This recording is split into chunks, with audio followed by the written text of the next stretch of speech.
नमस्ते। RM civil services के इस ऑनलाइन फोरम में आप सभी का स्वागत है। मैं हूं सुजीत आचार्य। आज बात करेंगे झारखंड की। झारखंड जेपीएससी पीटी के जीएस पेपर 2 का हिस्सा है और पेपर 1 में भी झारखंड के 10 प्रश्न पूछे जाते हैं। इस प्रकार अगर हम देखें तो झारखंड संबंधी अध्ययन किसी विद्यार्थी के पीटी में चयन के लिए बहुत ही महत्वपूर्ण भूमिका निभाता है।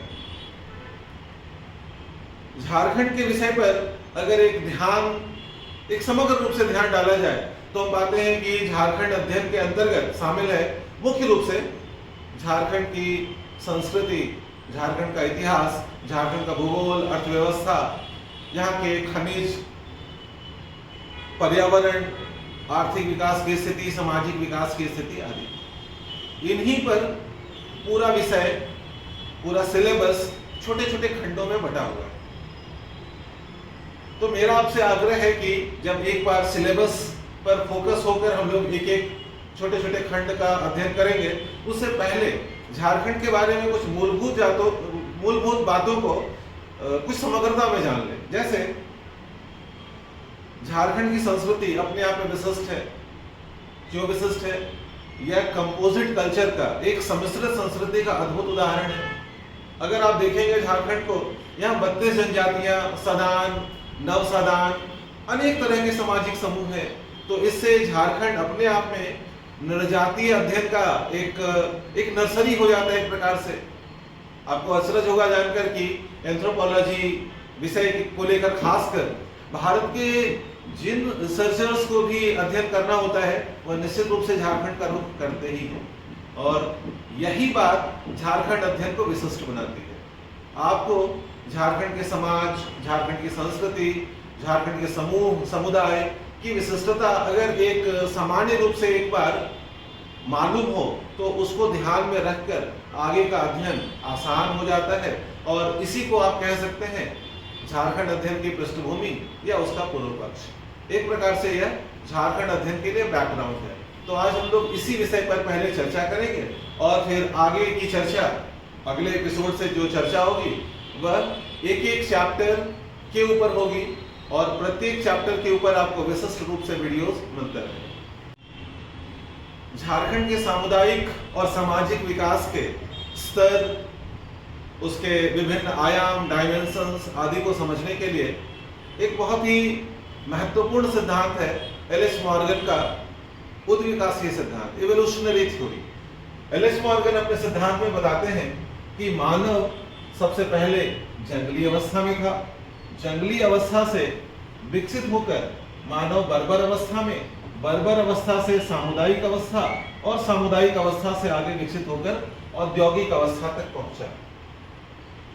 जंगली अवस्था में मानव ने अपना अधिकांश समय बिताया और जंगली अवस्था में जब मानव था तो मानव और जानवरों के बीच कोई ज्यादा फर्क नहीं था। मानव और जानवर को मुख्य रूप से जो चीज अंतर करती है, फर्क डालती है, वो है संस्कृति। संस्कृति का विकास धीरे धीरे क्रमशः लंबे कालखंड में होता है।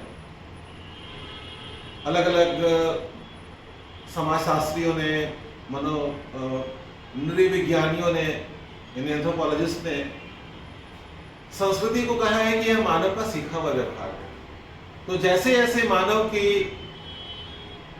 के अनुभव एकत्रित होते गए, संचित होते गए, समाज में रहने का समय बीतता गया तो संस्कृति भी धीरे धीरे विकसित होती चली गई।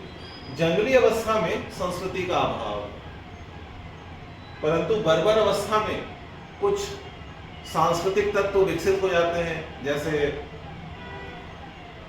जैसे बहुत नजदीकी नातेदारी, जैसे विवाह के संबंध, पारिवारिक संबंध। और इसी में एक महत्वपूर्ण विकास होता है कि यहाँ सत्ता का उदय होता है और यह सत्ता अपने कबीलाई रूप में नजर आती है।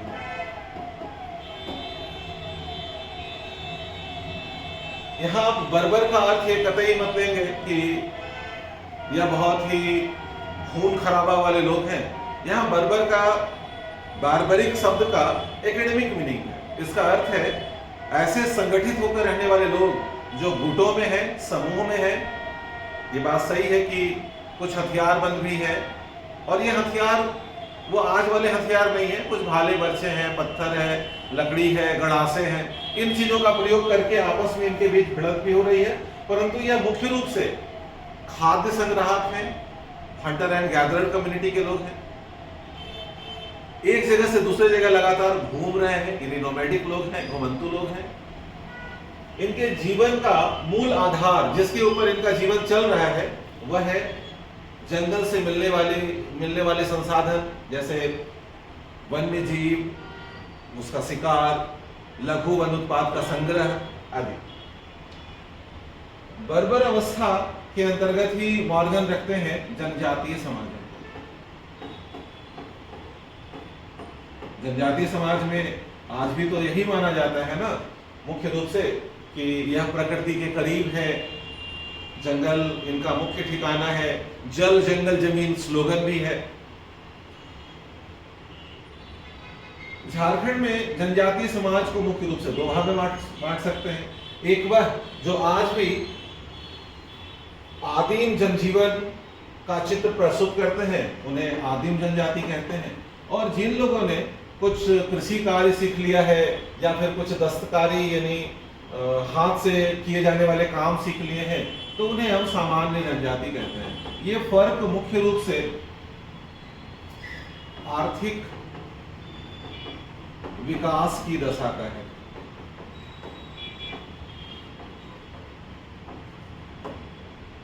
बर्बर अवस्था से आगे विकसित होकर मानव सामुदायिक अवस्था में पहुंचता है। सामुदायिक अवस्था का मुख्य लक्षण है गहन कृषि कार्य, इंटेंस एग्रीकल्चर। जब मानव इंटेंस एग्रीकल्चर करेगा, गहन कृषि कार्य करेगा, तब वह स्थिर जीवन जीना आरंभ करेगा, और जब स्थिर जीवन जीना आरंभ करेगा तो इससे एक थोड़ी परिष्कृत सामाजिक व्यवस्थाओं का निर्माण होगा, संस्कृति थोड़ी और अधिक विकसित होगी। और अगर हम लोग राजनीतिक स्वरूप में देखें तो जैसा मैंने कहा कि बर्बर अवस्था कबीलाई अवस्था है, यहाँ कबीले का प्रमुख, उनकी सत्ता व्यवस्था चलेगी, ठीक वैसे ही सामुदायिक अवस्था में राजतंत्रों का उदय होना आरंभ हो जाता है। आप समझ सकते हैं कि गहन कृषि, उससे राजस्व, और राजस्व की व्यवस्था से फिर राजतंत्रों का उदय देखा जाता है। तीसरी अवस्था है औद्योगिक अवस्था। औद्योगिक अवस्था का अर्थ है जहां उत्पादन की क्रिया अब सिर्फ मानव के आश्रय ना हो, जहां तकनीक और औद्योगिक यांत्रिक श्रम का उपयोग होने लगे। अगर झारखंड की पूरी स्थिति को आप देखें तो हमें ये सारी अवस्थाएं झारखंड में एक साथ नजर आती हैं। हाँ, ये बात अलग है कि आर्थिक विकास के कारण अब इन अवस्थाओं, विकास के इन स्तरों को हम प्रभावित होते हुए देखते हैं, परंतु फिर भी ऐसी जनजातियां आज भी मौजूद हैं, जैसे असुर, बिरहोर, लोहरा आदि, जो जंगल के आसपास ही रहते हैं। अगर आप सामान्य जनजातियों में देखेंगे तो उनका आज भी गहन कृषि उस स्तर का नहीं है जिस स्तर का जो काश्तकार समुदाय करते हैं। ठीक इसी प्रकार औद्योगिक विकास की अवस्था में हमारे शहर नजर आते हैं, जैसे रांची, जमशेदपुर, बोकारो। यानी झारखंड एक ऐसा अद्भुत स्थान है जहां आपको विकास क्रम के सभी स्थान, सभी समुदाय, सभी नजर आते हैं। आपने एल.एच. मॉर्गन का सिद्धांत को झारखंड के संदर्भ में देखा। मैं उम्मीद करता हूं कि आप सभी लोगों को झारखंड के विकास के अवस्थाओं के अध्ययन में यह सिद्धांत काफी सहयोग करेगा। आज हम लोग एक और दूसरे पहलू की बात करेंगे, वह है झारखंड की सामाजिक संरचना। अगर झारखंड के सामाजिक संरचना पर आप ध्यान दें तो झारखंड में हमें मुख्य रूप से दो समुदाय मिलते हैं, एक जनजातियां और दूसरी गैर जनजातियां। जनजातियों को पुनः आदिम जनजाति और सामान्य जनजातियों में विभाजित करते हैं। आदिम जनजातियां वह हैं जो आज भी अपने जीवन यापन के लिए काफ़ी हद तक जंगलों पर आश्रित हैं, और सामान्य जनजातियां वह हैं जो पशुपालन और कृषि जैसे अधिक विकसित पेशा को अपना चुकी हैं। और स्वाभाविक है कि विकास की अवस्था में सामान्य जनजातियां अपने नृजातीय, सांस्कृतिक, नातेदारी जैसे आदि पक्षों में भी काफी हद तक आदिम जनजातियों से परिष्कृत है। इन्हीं पहलुओं का तो आगे अध्ययन करना है। दूसरा समूह जो गैर जनजातीय समूह है, यह भी अपने आप एक बड़ा समूह। आमतौर पर ऐसा बताया जाता है कि जो आदिवासी नहीं है और शताब्दियों से झारखंड के क्षेत्र में आबाद है, जनजातियों के साथ साथ सह अस्तित्व में रह रहे हैं, वह सदान है। सदान कौन है, इसके ऊपर काफी विवेचना हुई है। झारखंड के एक बड़े विद्वान हैं डॉक्टर बीपी केसरी, उन्होंने अपनी पुस्तक सदान कौन है, ये ध्यान रखिएगा, यह नाम है बीपी केसरी के पुस्तक का। इस पुस्तक में वह व्याख्या करते हैं कि वैसे समुदाय जो शताब्दियों से झारखंड में हैं, 4 में से कोई एक भाषा अपने संपर्क भाषा के रूप में, मातृभाषा के रूप में प्रयोग करते हैं, जैसे नागपुरी, खोरठा, पंचपरगनिया और कुरमाली। सामुदायिक जीवन जीते हैं, यानी अच्छी स्थायी कृषि के साथ स्थायी जीवन जीते हैं। उन्हें बीपी केसरी कहते हैं कि यह सदान।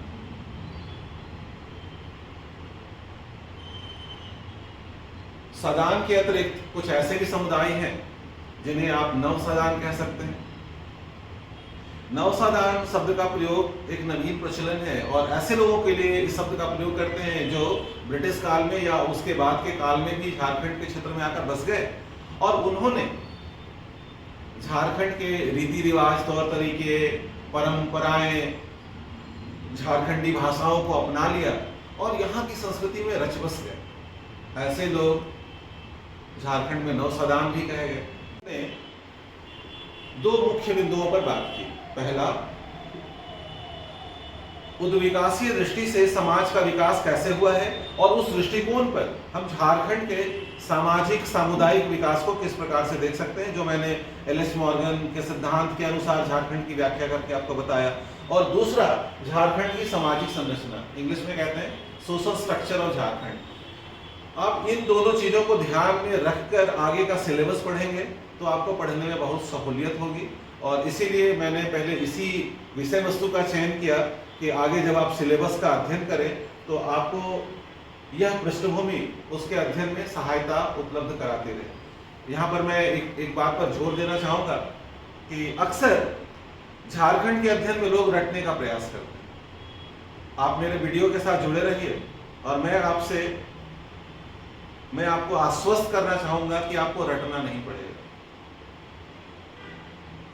देखिए, अगर आपको मानव शरीर की हड्डियों के बारे में पढ़ना है तो एक तो तरीका ये है कि हड्डियों को अलग अलग कर लीजिए और नाम उसका गिन लीजिए कि ये रेडियोल्ना है, ये टिबियोफिबुला है, ये फीमर है, ये फलाना, ये ढिमकाना है। दूसरा तरीका ये है कि स्केलेटन सिस्टम को, कंकाल तंत्र को व्यवस्थित रूप से अध्ययन करिए।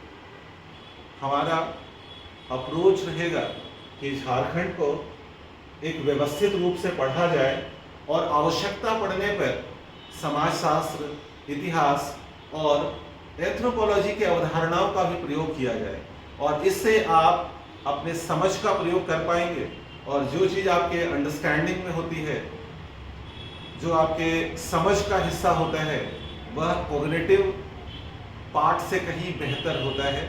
इसका आप लाभ ज़्यादा ले पाते हैं। तो हमारे साथ जुड़े रहिए। आज के वीडियो के बाद अगला वीडियो सीरीज में उपलब्ध रहेगा, जिसमें एपिसोड 1, 2, 3 इस प्रकार से एक एक खंड, जैसे पहला खंड है आपका झारखंड अध्ययन के अंतर्गत जनजातियों के अंतर्गत राजनैतिक व्यवस्थाएं, पॉलिटिकल स्ट्रक्चर ऑफ ट्राइब्स। तो हम लोग आगे के वीडियो में एक एक टॉपिक पर फोकस करके सिलेबस बेस्ड वीडियो तैयार करते जाएंगे और वो आपको मिलता रहेगा। इस अध्ययन के साथ, इस वीडियो के साथ आप जुड़े रहिए। हमारे इस पूरे वीडियो लेक्चर्स में आपको न सिर्फ प्रमाणिक तथ्यों का संग्रह मिलेगा, बल्कि इसके साथ साथ सैद्धांतिक स्थापनाएं, कंसेप्चुअल डेवलपमेंट्स, इनके साथ भी आपको एक अच्छी समझ बनेगी झारखंड की। अगर आप जेपीएससी के अभ्यर्थी हैं तब तो यह आपके लिए बहुत कारगर है ही।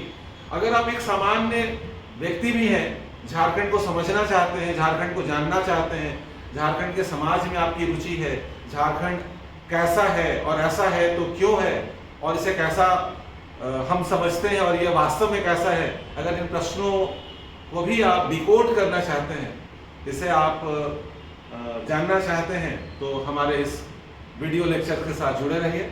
बहुत बहुत धन्यवाद।